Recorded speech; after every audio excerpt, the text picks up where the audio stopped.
Hello and welcome to the Truth from the Stand Deer Hunting Podcast. I'm your host, Clint Campbell, and you're listening to episode number 91, brought to you by Wicked Tree Gear. Today is part 5 of the DIY Report Daily Rut Log, so stay tuned.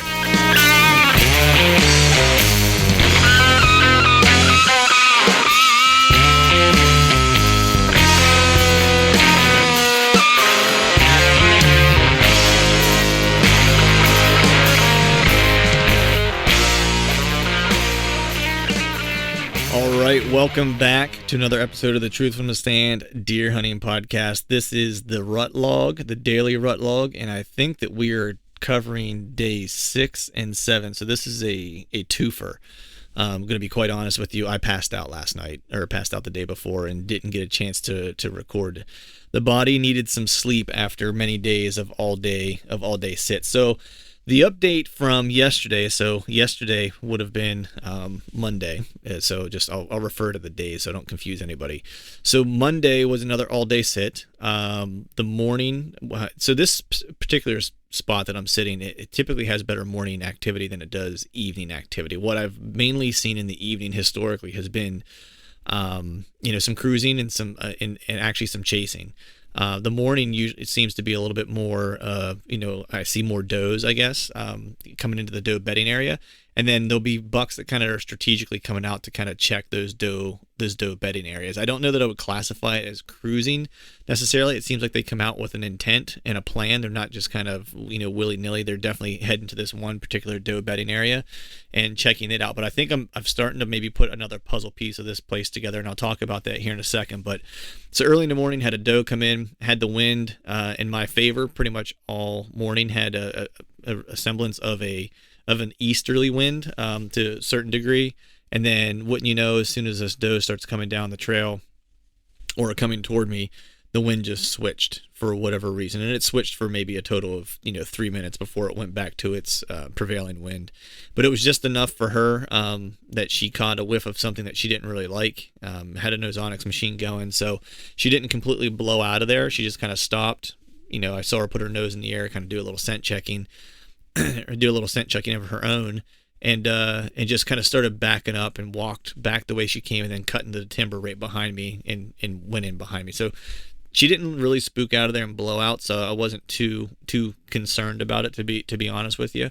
The rest of the day was pretty blah, actually. There wasn't a whole lot of activity, not a whole lot going on until later in the afternoon, and I was just kind of standing up, was leaning back into my saddle, and was just kind of watching the brush that was on the opposite side of the tree where the bucks usually come from, where that buck came from on the opening or the first morning that I was in the stand that I drew back on.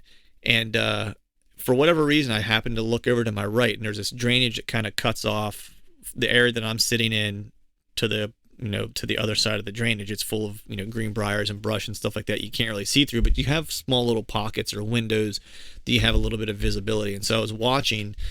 For whatever reason, I just kind of happened to glance over there and saw some, movement caught my eye. So I kind of took a closer look, and, what I thought I saw was the rear end of a deer. And sure enough, like, it moved, and then the head turned, and then I saw, antlers. Got a look at the antlers, long enough to know that it was definitely a shooter.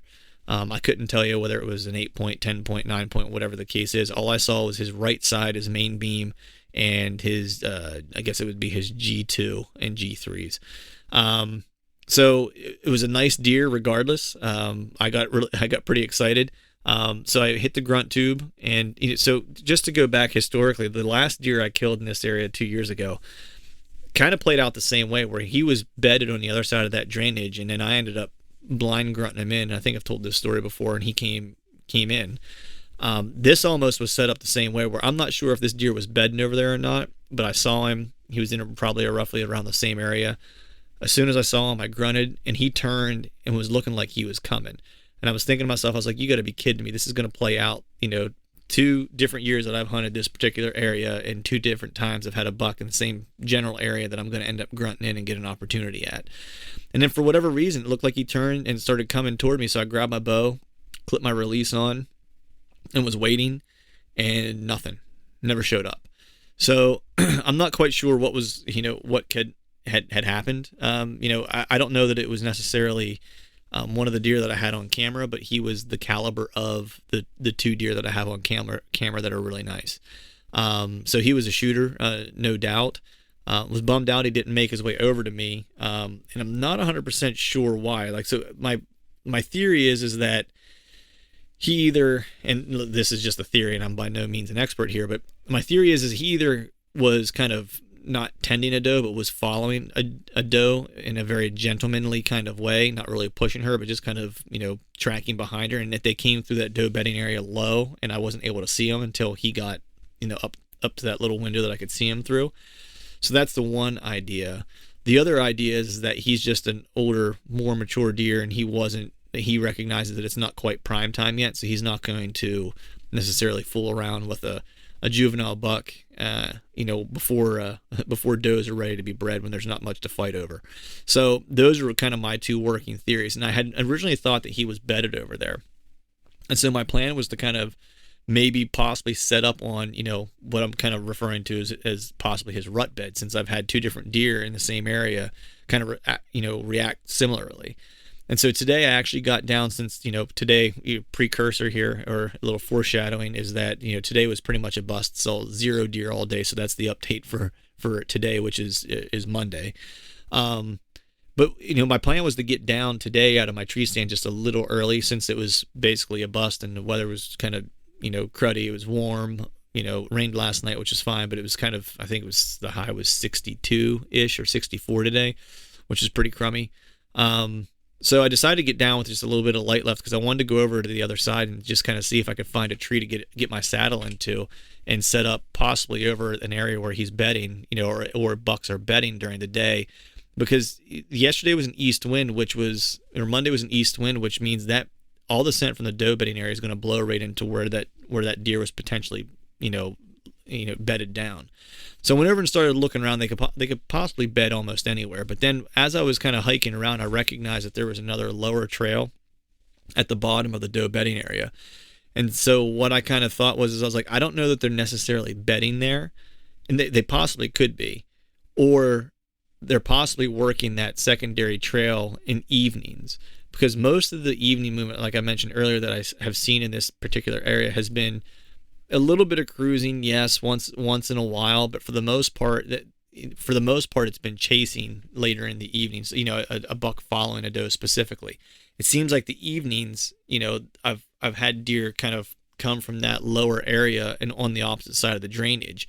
And so what I'm thinking is, as the thermals are falling in the evening, especially if they're getting that westerly wind or a south wind, if they just had a straight south wind, they'd be able to kind of hit that bottom trail and scent check that entire bedding area, and then kind of angle up over the ridge toward where I'm at, but just on the opposite side of the drainage, and head to the second doe bedding area, which is out to the, I guess it'd be the northwest end of that ridge. So that's kind of what I think is happening. So my plan tomorrow is we're supposed to have some crummy rain in the morning, and I don't think it's supposed to ease up till like 8 o'clock ish. I'm not necessarily against hunting in the rain necessarily, but not a big fan of it whenever it's going to be almost 60 degrees.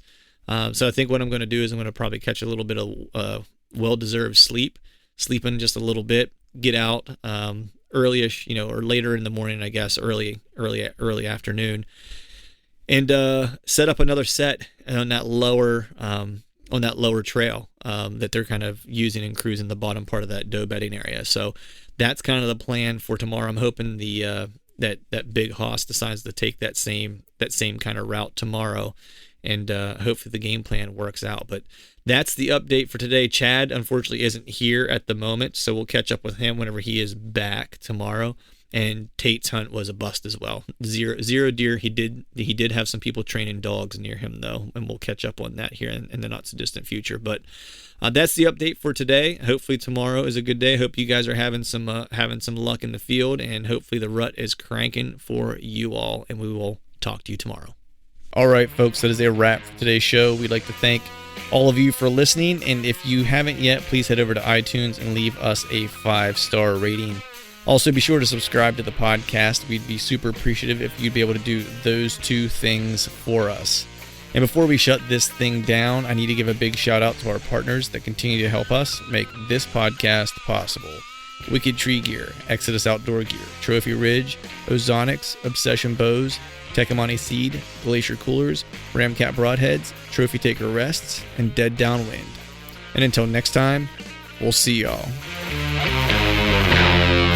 November's on my heels, makes me proud, makes me steal.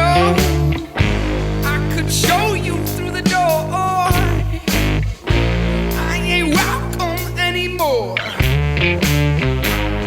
And long time coming, if it all, it takes a special knowing to color for damaged heads, broken letters. Rationalize yourself in numbers, but